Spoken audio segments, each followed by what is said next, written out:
මගේ ආච්චිට නොලැබුණු දේ බොහෝමයි. ඇය නින්දා අපහාස විඳින්නට ඇති. නන්දා මාලනීගේ ලොකු මිනිපිරිය පළමුවරට කියූ සංවේදී කතාව මෙන්න.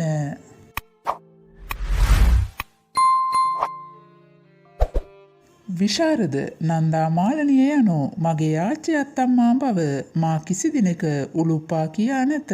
මා ඇයගේ ලොකු මිනිපිරිය කියා දැන සිටියේ මා දන්නා හඳුනන මිනිසුන්ගෙන් ඉතාම අසලොස්සකි. ඇය අපෙන් සමුගත්තා. මා දන්නා බොහෝ පිරිසක් ඇය මගේ ආච්චි බව දැන සිටියේ නැත කියා මාහට ඒවා තිබූ ආදරණීය පණිවිඩ රාශියක් තවමත් මා විවෘත කරවත් නැත. මහමිල මුදලක් හම්බ කර මියගිය ගැහැණියක ලෙස නොව මහා මනුෂ්‍ය ආදරයක් සහ ගෞරවයක් පිරිවරාගෙන අවසන් ගමන් ගිය සරල ගැහැණියක ලෙස මා ආච්චි ගැන නිහතමානීව ආඩම්බර වෙමි. මා පුංචි කාලේ කවාපොවා කතන්දර කියාදී නිදිකර වූ ආච්චි කෙනෙකු ගැන මගේ විශාල මතකයක් නැත.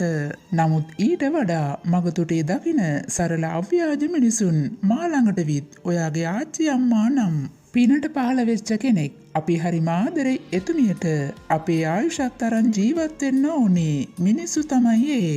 ඔයාලටත් ලොකු ආඩම්බරයක් නෙපුතේ ආච්චි කියා දහස් වාරයක් කියා ඇත. ඒ මිනිසුන්ගේ හිතේ ඉන්නා නන්දා මාලනිය මගේ ආච්චිවීම පිළිබඳව මම හිත යටින් සතුටු විට ආඩම්බර විය. ආච්චිගේ ගීත සියල්ලම පාහේ මම ආසා කරන ඒවාය. නමුත් අම්මාවරුනේ ගීතය එදත් අදත් කවදත් මට අසන්නට අමාරුය. ආච්චි ඒ ගයද්දී මා බොහෝ විට නැගිට ගොස් ඒ නොඅසා සිටින්නට උත්සාහ කරමි. එලෙස නැගිට යන්නට බැරිම අවස්ථාවකදී ඉකිගසා හඬමින් ඒ ආසා සිටින්නෙමි.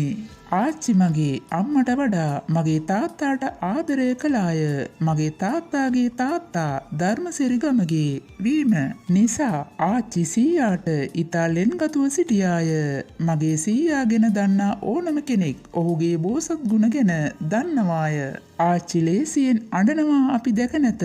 නමුත් මගේ සීයාගේ මරණයේදී ඇය ඉකිගසමින් හැඬුවාය.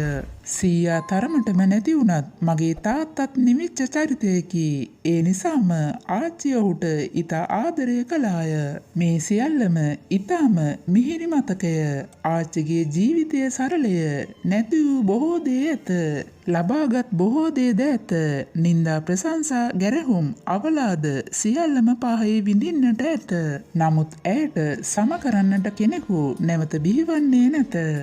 ආච්චිගේ දේහයට ආදරය පුද කරන්නට ලංකාවේ සෑම තැනකින්ම මිනිසුන් ආවෝය. කිලෝමීටර ගණන් අව්වේ පෝලිමේ කිසිදු මැසිවිල්ලක් නොනගා ඔවුන් සිටියෝය.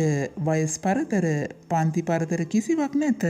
ඒ පැය කිහිපේ ආච්චිට අවසන් සමුදීමට පැමිණි සියලුම ප්‍රබුද්ධ ප්‍රසිද්ධ කලාගරු කටයුතු චරිත සියල්ලටම ස්තුතියි කරමි.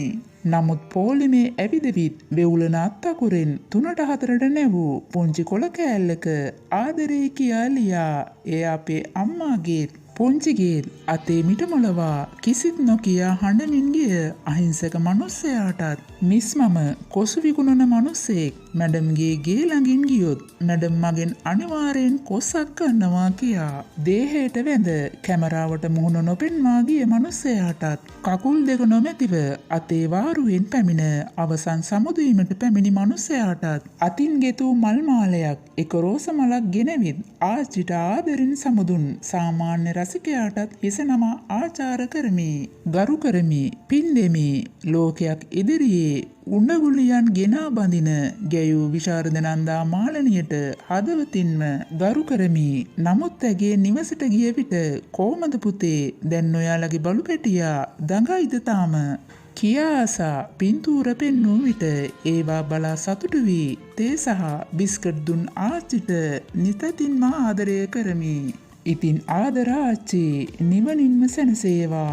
ඔයාගේ ආදර ලොකු මිනිපිරිය රන්දි යනුවෙන් නන්දා මාලනයගේ ලොකුම මිනිපිරිය එම සටහන පළ කොට තිබුණා.